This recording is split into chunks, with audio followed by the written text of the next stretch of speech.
ஜெர்மனியில் touch cricket union பெருமையுடன் வழங்கும் சாம்பியன் லீக் கிரிக்கெட் C20. இந்திய தேர்தலுக்கு முன் மீண்டும் ஏதோ ஒரு ராணுவ நடவடிக்கை இருக்குமோ எனத்தான் அச்சப்படுவதாக பாகிஸ்தான் பிரதமர் இம்ரான் கான் தெரிவித்திருக்கிறார். காஷ்மீர் மாநிலம் புல்வாமா பகுதியில் February 14 இந்திய துணை பாதுகாப்பு படை வீரர்கள் சென்ற வாகனம் மீது நடத்தப்பட்ட தற்கொலை தாக்குதலில் 40க்கும் மேற்பட்டவர்கள் கொல்லப்பட்டார்கள். இது இந்தியா முழுவதும் அதிர்ச்சியை ஏற்படுத்தியது. இதற்கு பாகிஸ்தானில் செயல்பட்டு வரும் ஜெய்ஷ்-இ-முகமது பயங்கரவாத இயக்கமே பொறுப்பு என்று செய்திகள் வெளியாகியிருந்தன.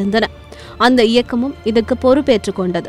இந்த நிலையில் இத்தாக்குதலுக்கு பதிலடியாக February 26 இந்திய விமானப்படை பாகிஸ்தான் ஆக்கிரமிப்பு காஷ்மீரில் இருக்கும் பால்கோட் பகுதியில் அதிகாலையில் தாக்குதல் நடத்தியது. இதில் பல பயங்கரவாத முகாம்கள் அழித்தொழிக்கப்பட்டதாகவும் பயங்கரவாதிகள் கொல்லப்பட்டதாகவும் இந்திய தரப்பில் தெரிவிக்கப்பட்டது. ஆனால் BBC, ராய்ட்டர் போன்ற செய்தி நிறுவனங்கள் சம்பந்தப்பட்ட இடங்களுக்கு நேரடியாக சென்று இதனை மறுத்துள்ளன என்பது இங்கு குறிப்பிடத்தக்கது.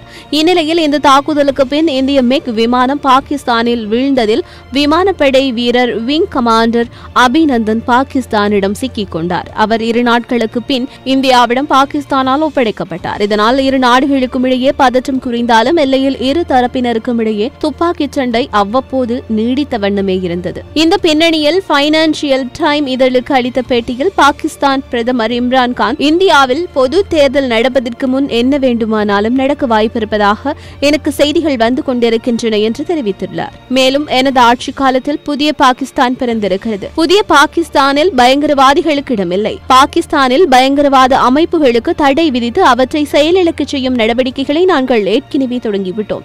இதுவரை இல்லாத அளவுக்கு பாகிஸ்தானில் பயங்கரவாதிகளை ஒடுக்கியுள்ளோம். ஆனாலும் இந்திய பொது தேர்தலுக்கு முன் இந்திய தரப்பிலிருந்து மீண்டும் ஏதோ ஒரு ராணுவ பகை நடவடிக்கை இருக்குமோ என்று நான் பயப்படுகிறேன். ஏதோ ஒன்று நடக்கப் போவதற்கான அறிகுறிகளை நான் உணர்கிறேன் என்று கூறியுள்ளார். அனைத்து செய்திகளையும் பார்க்க IBC தமிழ் நியூஸ் சேனலை சப்ஸ்கிரைப் பண்ணுங்க. உடனுக்குடன் செய்திகளை தெரிந்து கொள்ள வேண்டுமா? அப்போ கீழே இருக்கிற பெல் பட்டனை மறக்காம கிளிக் பண்ணுங்க.